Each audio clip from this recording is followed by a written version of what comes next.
Hello everyone, this is Ram Nivas from Department of Electronics and Communication Engineering. In today's class, we'll see about pseudocode, flowchart, and algorithm. In pseudocode, which is a semi-formal language that uses plain English and programming-like constructs to describe an algorithm, the pseudocode can have comment, keyword, and indentation. Indentation indicates the structure of the code. Keyword indicates the control flow of execution, and comments used to explain the purpose of different sections of your code. Here is an example. User needs to get two input dividend and divisor and indicate that divisor number is not 0 and display the quotient using pseudocode. Declare the variables, prompt the user to enter the dividend and divisor.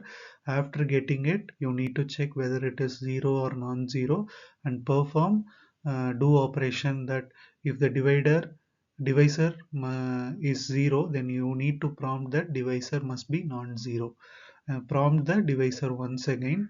While it is non-zero, perform the dividend by divisor operation and display the quotient. Next is a flowchart. A flowchart is a graphical representation of an algorithm by using shapes connected by arrows. Shapes are of oval shape, rectangle, diamond, and then parallelogram. Oval shapes are used to indicate the start and end process. Rectangles are used to indicate the process. Diamond is used for decisions, and parallelogram is used for inputs and outputs. So this is how the flow will be. Process any internal operation will be indicated with a rectangle. Input and output data are represented in parallelograms.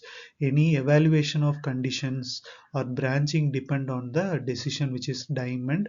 And if you want to connect your two flowcharts, or if your flowchart is exceeding beyond the page, you need to use these connectors, and terminals are used to indicate the start and end of the operation, and flow line indicates the direction of progress of your program. General rules which we have listed earlier, and this is how you'll construct a flowchart. Okay, sequence, it will start from top and end at the bottom. In case of if statement, you will have two operations. If your execution is true, it will go to the operation, or if it is false, it will go to the termination. If else statement, a true condition will evaluate a task and false condition will have a separate task, and finally both end up in ending a program. In case of multiple switch statements, true will execute a part and it will break and it will go to the end. In the next true, if it is false, it will evaluate the next condition. If it is false, it will evaluate the next condition and goes on. While statement, do while statement, and for statement are as follows. While statement, it will check whether it is true and it will execute till your condition gets false.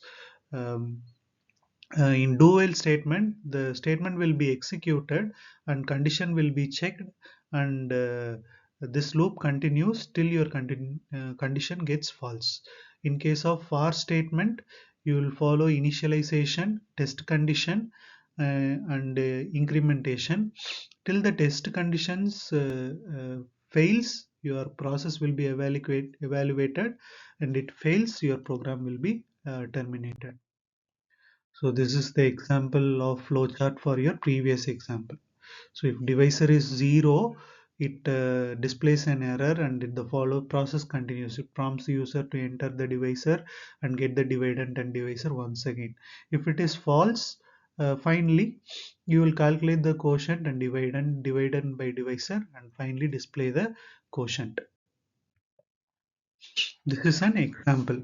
Your program starts and you are getting the input, and you are doing the process, you are getting the output, and finally ending the program.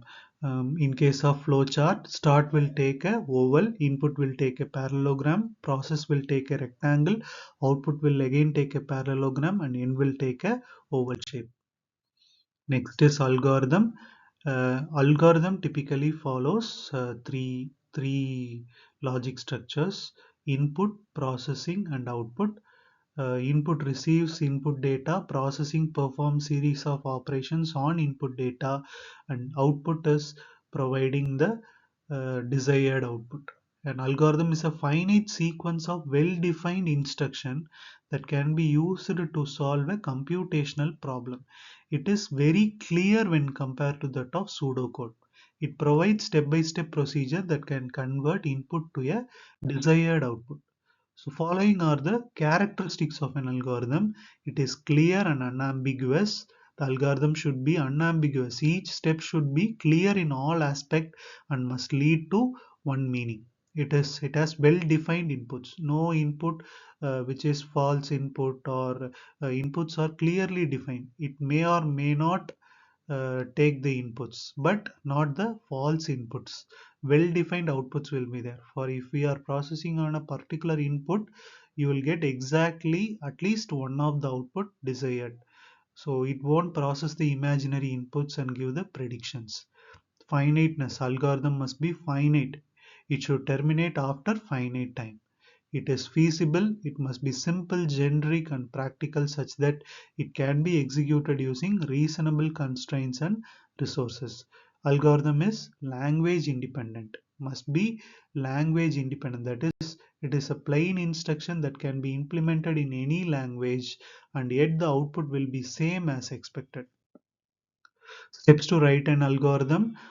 Following are the steps. You need to define the problems, clearly state the problems that you need to solve, and you need to design the algorithm. Choose a appropriate algorithm design and develop a step-by-step procedure. Implement the algorithm, translate the algorithm into programming languages. Then you need to test and debug, execute the algorithm with various inputs to ensure its correctness and efficiency. And finally, you need to analyze the algorithm and determine its time, space complexity, and compare it with alternative algorithms. Thank you.